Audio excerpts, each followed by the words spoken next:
Hello, everybody. Happy Friday. It is TGIF Friday, and this is our Feedback Friday.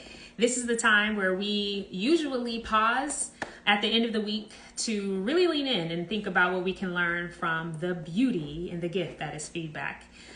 For those of you who I'm meeting for the very first time, my name is Dr. Shanita Williams, and I consider myself a feedback enthusiast because I believe that in all the feedback that comes to us around the world, if we sift through that, there are definitely things that we can learn from the feedback to truly unlock and unleash our potential.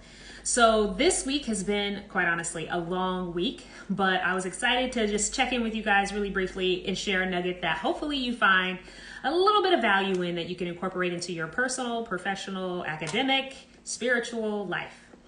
So have you guys ever been in a situation where you found yourself kind of sitting there, absolutely convinced, perhaps, that someone either hurt your feelings, that they did something to you that perhaps was disrespectful, or you just simply observed something that was quite honestly wrong? Have you ever found yourself in that situation where you're watching something and you thought their intentions, their motives were bad? I've been in that situation plenty of times, probably more than I can even count. But I do remember specifically being in a situation where I had a document that was created, and I knew the language on the document, and I submitted it somewhere so that it can be distributed to a few other folks. When I saw the distribution of the document I had created, it actually was changed. It looked different than what I had submitted. And so what do you guys think I was thinking at that time when I know what I wrote and then what I saw was different? I started giving the side eye a little bit because I was like, who changed these words? Why would they change the words? And I can't believe someone changed my words. And more importantly, I'm going to share with you the narrative I put in there. I didn't just put, why did they change the words? But I actually filled in the blank. I thought they changed the words because what I said was not correct, or that they thought they had more power than me or more influence. And so I did. I'll be honest. I was in this space mentally of assuming a lot about why the document I had prepared to be sent out looked different. So I had a choice to make, guys. I could march down in there and give some feedback, or I could pause. So here's a quote that I really want to lean into first before we dig into my story. There's a quote that I learned, and I'm going to read it to you. It says, "We don't see things as they are. We see things as we are." And that was really powerful for me because in that situation, in that moment, as much as I wanted to believe that I was looking at the facts and that I had absolutely 100% authority to go over there and say, why did you change this? And I can't believe you have the audacity to change my words. I needed to pause, actually, and think about, I'm not seeing them as they are. I'm seeing things as I am. Because it triggered something in me. And so I needed to spend time and think about that. And that's why I want to talk to you guys tonight about a term that's called ontological humility. Yes, ontological humility. You see, there's a thin line between confidence and arrogance. I was borderline. I thought I was really confident, but I kind of was very arrogant because I felt like I already knew the motive behind why there were changes to my document. But that thin line between confidence and arrogance is actually humility. And if we can find ourselves in a space where we can be humble and practice humility, then it'll help us come from a place of inquiry versus accusations. So let's pull this all together.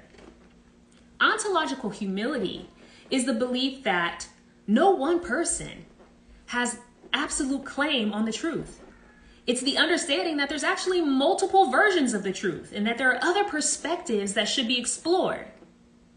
Now, in that situation that I shared with you guys, do you think I was in a position to explore other perspectives? No. I was actually being what they call ontologically arrogant, right? When you are ontologically arrogant, that is when you believe you know all the facts and you are the absolute holder of the truth. And when that comes to feedback, and when you enter into a conversation or a situation and you're feeling ontologically arrogant versus ontological humility, you're going to show up differently. If you practice ontological humility, the belief that, hey, guess what? What my perspective is might be wrong. If you can put yourself in that space of humility and avoid the arrogant perspective, you are now in a position to be able to ask questions. You're able to go into a situation with more inquiry versus accusation. So let's go back to my scenario that I shared. All right, I drew up a document. It was supposed to be distributed, and when it came out, it looked different than my original draft. Now I had a moment. I had a choice to make. I could go in with ontological arrogance, or I could go into this conversation with ontological humility. Thank God I actually went into it with ontological humility. I went into it saying, Shanita, you know what? You might not know everything. There could be a perfectly logical reason why this was changed, why there were shifts. So I asked questions. I made a few calls. Instead of calling saying, who changed my document? I actually called and said, hey, what were your thoughts on the communication? What were your thoughts on the document? And when I asked that, the person shared with me, oh, I thought it was great. You know, so-and-so said we needed a little more context because people didn't know what this definition meant. So we added that definition in there so that everybody could make sure they were clear on what you were talking about. Oh, so are you telling me the intentions were actually good? It wasn't that you didn't like what I wrote, that I was incompetent, that this was not sufficient. It was that it was a good document and you wanted to make sure that the content got over well and that you simply needed to add more definitions so that every audience could understand what the message really was. Oh, let me tell you, I was on the phone with this person and they're talking me through the changes and why they made them. And I was like, oh, God bless you. Thank you so much for taking that extra step and attention.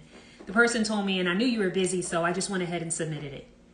Thank goodness that I practiced ontological humility in that moment, because if I decided to be very ontologically arrogant and just assume and throw accusation after accusation and have a tone on that phone that really disparaged the other person, assume negative intent, how do you think that might have impacted my relationship with this person?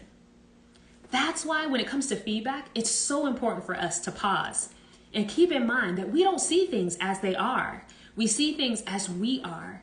And if we can pause first and be humble and understand that in the spirit of ontological humility, we don't have the absolute claim on the truth, go into every conversation saying, you know what, I may not know all the facts.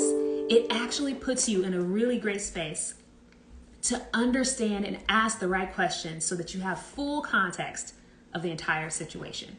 So, I survived one that could have been really damaging, and I value this person tremendously, and I would have hated that I would have went into that conversation and accused this person of something, and they had absolutely no intention of harming me at all. So I challenge you as you go into your next week and next few days, are you practicing ontological arrogance or ontological humility? That's a choice we get to make each and every day. I promise you, if you choose ontological humility, you will find that you create conditions for a healthy feedback environment, that you mentally will reduce your own stress, and you'll be in the best position to truly leverage the learning that's all around you. So that's my talk for today. I hope you got a nugget that you can take with you into your next week. We will be talking about feedback next week again as we start getting into the Thanksgiving holiday, and we'll talk about the importance of giving thankful feedback as well. Thank you guys so much for joining me. Have a wonderful weekend, and I'll see you soon. Take care.